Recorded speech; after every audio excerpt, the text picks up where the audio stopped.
દોસ્તો આજે છે ને માખણ આપણે જેમ ભાખરી ઉપર લઈએ છીએ ને એમ આ ચટણી ભાખરી ઉપર લઈશું.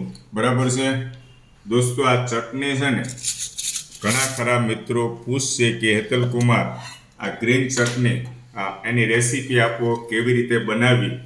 તો આની રેસીપી કોઈ હાર્ડ નથી, એકદમ ઇઝી છે. મોટા ભાગના ઘરે બનતી છે આ ટાઈપની ચટણી, પણ મને મજા આવે છે દોસ્તો. માખણ જેમ આપણે ઉપર લઈએ ને ભાખરી ઉપર, એમ હું જો આ રીતે લઉં છું. ચટણી કેટલી બધી લીધી જોયું ને દોસ્તો. અત્યારે મગનું શાક, ભાખરી, ચટણી અને દૂધ, આ મજા આવી જશે ખાવાની. દોસ્તો આ ચટણી છે ને કેવી રીતે બનાવી છે મારી ઘરે, એ તમારી સાથે થોડીક વાત શેર કરું છું. એકદમ સિમ્પલ છે, મોટા ભાગના ઘરે બનતી હશે. અને આ ગ્રીન કલરની ચટણી એટલી બધી ટેસ્ટફુલ, ખાટી મીઠી લાગે છે, ખાવાની મજા આવે છે, શું વાત કરું. મેં તો બપોરે પણ આટલી ક્વોન્ટિટી ખાધી હતી અને સાંજનો ટાઈમ છે છતાં આટલી લીધી છે. એટલે મને એમ થયું ભાઈબંધ મિત્રો સાથે આ ચટણી બાબતે થોડીક વાત કરું.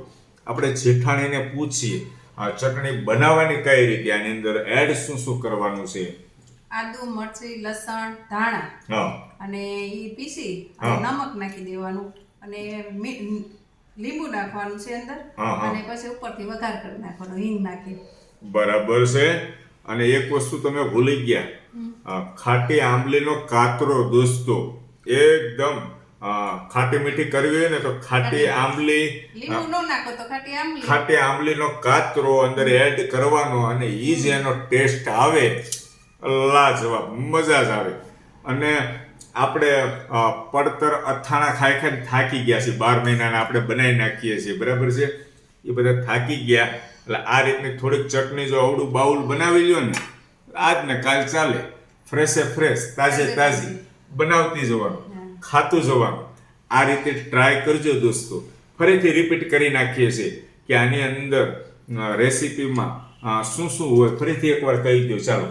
આદુ, મરચી, લીલું લસણ, ધાણા અને નમક નાખવાનું અને પીસી દેવાનું. એટલે એકદમ મોલું પીસવાનું નથી, અધકચરું રાખવાનું છે. અધકચરું પીસવાનું છે મિત્રો, એમ કહે છે. આંબલી નાખ્યું તો આંબલી ને કરો, આંબલી ન મળે લીલી આંબલી ખાટી, લીલી આંબલી જે આપણે ખાટી આંબલી આવે ને કાતરા, ઈ એકાદો કાતરો નખાય, મજા આવે. મને તો મજા આવે છે. ન મળે ઓપ્શનલ માં લીંબુ હોય ને, ન મળે તો આપણે લીંબુનો ઉપયોગ કરવાનો. પછી તેલ મૂકીને એમાં હિંગ નાખીને વઘાર કરવાનો. જે લોકો સ્પાઈસી ખાતા હોય ને, બરાબર છે, એમને તો મજા જ આવે. 2 મરચી વધારે એડ કરવાની અંદર, એટલે થોડુંક વધારે સ્પાઈસી થઈ જાય અને ખાવાની મજા આવે. જેમ આપણે માખણ ખાતા હોય એમ આપણે ચટણી ખાઈએ. જો દોસ્તો, હું તો વધારે શાક કરતા વધારે ખાવ. અને શાક કદાચ ન બનાવ્યું હોય ને તો આ ચટણી, ભાખરી ને દૂધ ખાઈ લઈએ ને તો આપણું કામ ચાલી જાય. સરસ, થેન્ક યુ.